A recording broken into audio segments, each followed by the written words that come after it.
Lula has just received Maduro. Okay, and this is very big because when Bolsonaro was president of Brazil, he had basically made Nicolas Maduro, who's the Venezuelan president, he had made Maduro persona non grata, right? So basically, he blacklisted him. And now it's nice to see that Venezuela and Brazil, are mending ties, and they have someone more reasonable in charge, to put it mildly. So here's Lula with Maduro at a press conference, and let's take a look at what they had to say. Você tem clareza que o preconceito contra a Venezuela é muito grande. Você tem preconceito de quantas... I just realized I have no idea what they're saying because I do not speak Portuguese and there are no subtitles, so that's not going to fly. Can anyone interpret? Well, I can tell it's friendly. Let's put it that way, okay?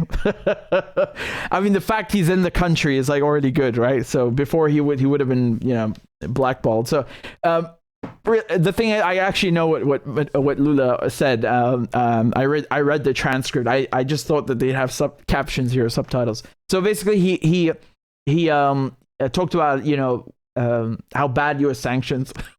I'm still laughing at this. He talked about how bad U.S. sanctions have been, still are, for Venezuela's country, and this is obviously, I mean, sanctions I've covered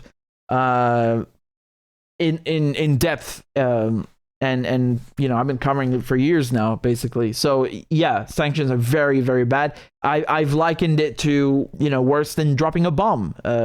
Really, I think it's people don't understand that it's just like siege warfare. In the Middle Ages, when you would attack a city or a fortress, if you couldn't get in militarily, you would resort to starving the populace, which is a very it's a very disgusting act of war, because that's what it is. Yep, you would starve the people of the city to death. That is what sanctions are today. It's the sanctions are the equivalent of that. That's it. Sanctions are the modern equivalent of starving a city to death, of putting a city under siege. That's it. So Venezuela is one of the targets of U.S. sanctions. They started piling them on Venezuela with the Bush administration. And it's kind of weird because Venezuela used to be one of the top suppliers of oil to the United States, right?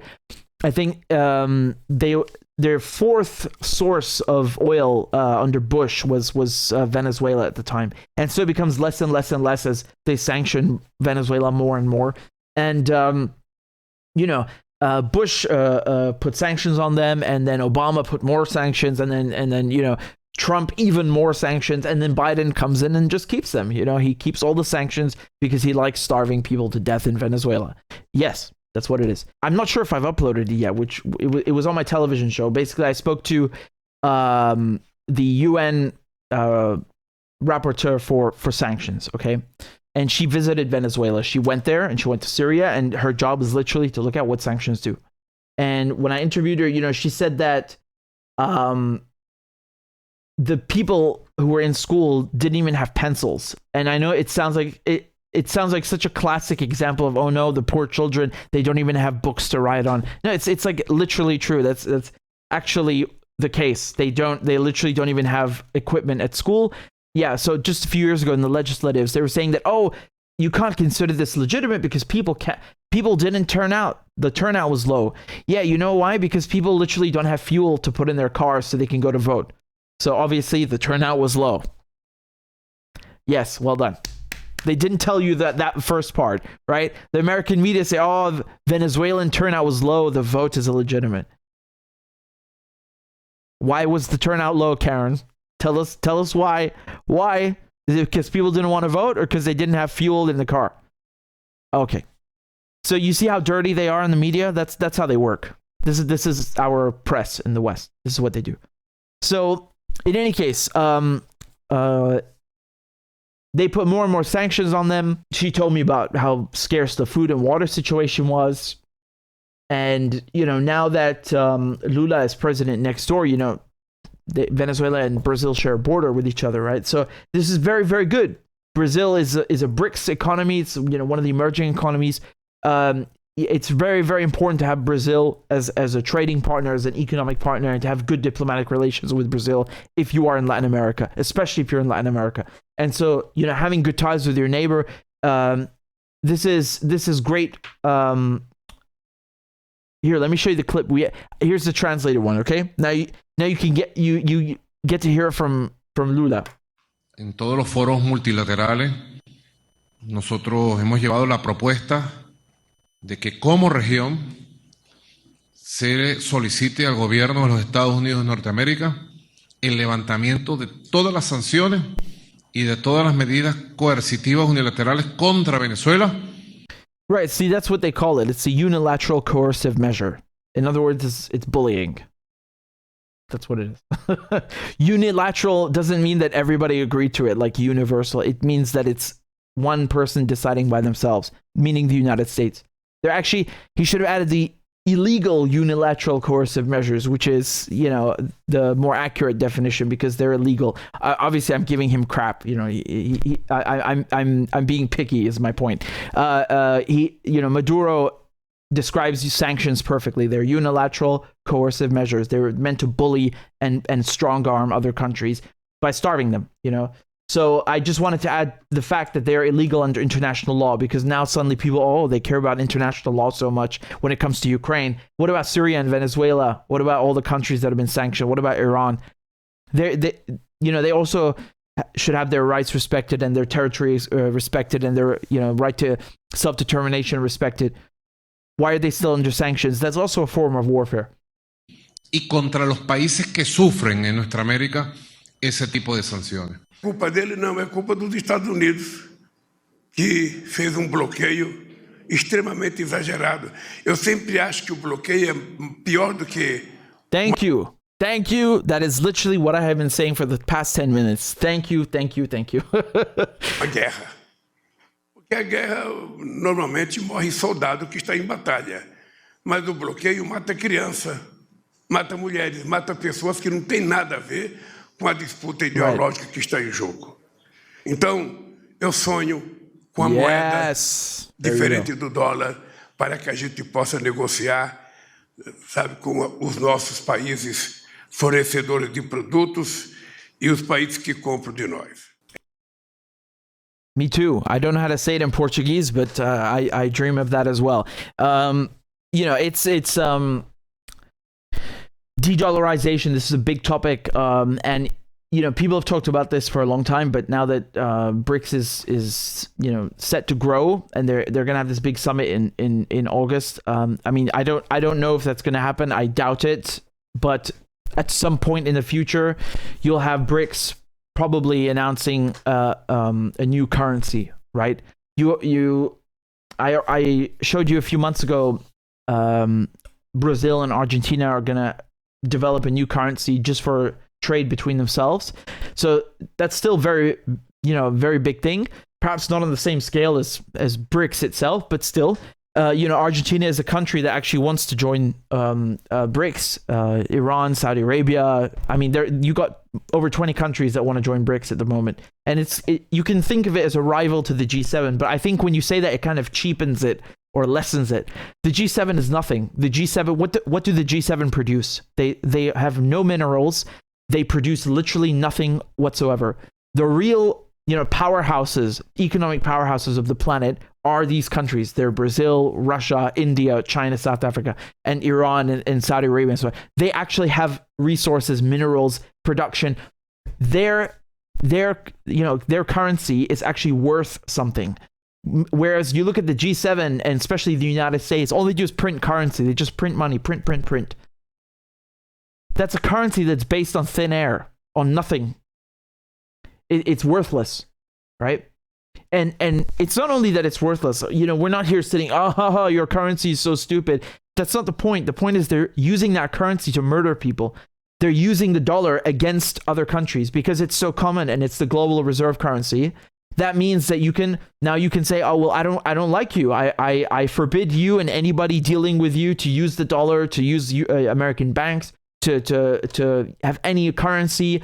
or any economic activity flowing through our borders or using our currency. So now, the fact that other countries and half the world is using your currency, you can leverage that against smaller nations and just torture them to death with it, right?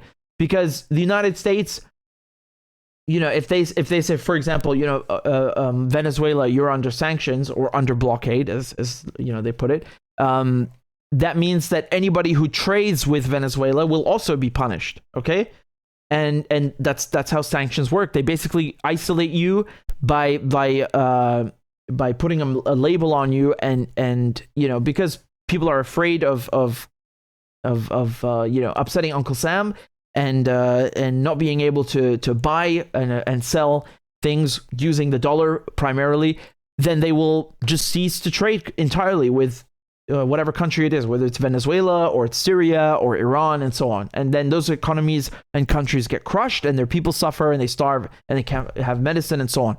Right? So it's a really, really terrible domino effect. It's completely outrageous. Produtos e os países que compram de nós. É efetivamente inexplicável um país ter 900 sanções porque o outro país não gosta dele. É inexplicável. Então eu acho que está nas suas mãos, companheiro, construir a sua narrativa e virar esse jogo para que a gente possa vencer definitivamente e a Venezuela voltar a ser um país soberano. Yeah, what that dude said. No, seriously, these are not really huge demands. No one is asking for the moon here. This is, once again, you hear these words pop up: sovereignty, territorial integrity.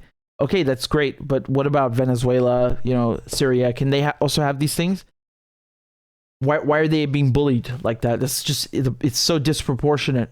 It's so disproportionate, So if the BRICS make their own currency, this is something that's actually backed by real economic activity and resources and minerals, and not something that's based on thin air and just printed at will. And once again, this is why they killed Gaddafi. I mean, he basically envisioned an African currency. He wanted to call it golden dinar, and it was backed by gold, tons of gold, that he had. And obviously the point was that it's backed not just by his gold, but that there's, all the African countries buy and sell in that currency exclusively, because, that's how the dollar gets some of its prestige, is that most of the world use it as their reserve currency, and they also buy and sell in the dollar. So, it brings the high dollar, it brings the dollar into high demand, the high dollar, God. So yeah, that would do the same thing if you had an African currency, which is based on African resources and African economic activity. I mean, Africa is the richest continent on the planet. You can't even contend with such the richness that they have. So, when Gaddafi was saying, let's make our own currency and let's get rid of this French crap and this American crap that is controlling us. Let's make our own currency that we control, that is backed by our resources. That's something that's going to rival the dollar, and that's why and the franc, the CFA franc, which is France's colonial money. It's still using it in Africa. So that would get rid of it entirely and rival French and American control of Africa. So they killed him for it. They're going to tell you, oh, he's a dictator, blah blah blah. Yeah, everybody they don't like is a dictator. This is boring. We're tired of this. Yawn. They killed him because of that. That's why they killed him. They didn't like him funding anti-colonial revolutionaries, and it didn't like him proposing this currency. So if the BRICS countries do the same thing, I mean, it's something on an unimaginable level, And I don't think it's going to happen tomorrow morning. I think it's going to take a lot of time. But this is the system that the United States, this is a system, excuse me, that the United States is afraid of, right? This is why there's a coming war with China. This is why they don't like Russia. This is why they're strong arming South Africa now. Oh, you're arming the Russians. Oh, you won't arrest Putin. Oh, you don't respect the ICC. You know, they really, really hate the multipolar world. They don't want a multipolar world. They want a hegemon, you know, one hyperpower that controls the planet. That's what they want. You know, I mean, I don't think I would necessarily want that same thing if I were in their shoes, but, you know, just figuratively speaking, perhaps people with that amount of power in their shoes would also want the same thing. I don't know. I like to think most people are, you know, nice and kind and have morals, but in any case, they are certainly driven, the tiny group of people in Washington. Yeah. So whoever, you know, I obviously whoever, it's the presidents and their cabinets, whoever is planning for this thing, you better hurry up, you know. And I think the war in Ukraine has it's regenerated a lot of interest in BRICS, because it's viewed as you know, the United States kind of digging its teeth into Russia and, you know, firmly saying the old system must stay. And, you know, you're going to have friction, right? You're going to have friction because Russia is saying, no, actually, we're going to turn east. We're going to turn to China. We'll sell them our oil. We'll sell to India. You know, we're going to repurpose all of our facilities, and we're going to direct our economic activity to the east. You have these countries like, you know, basically reeling from centuries of colonialism, and, you know, it's about time. It's about time. It's good to see that.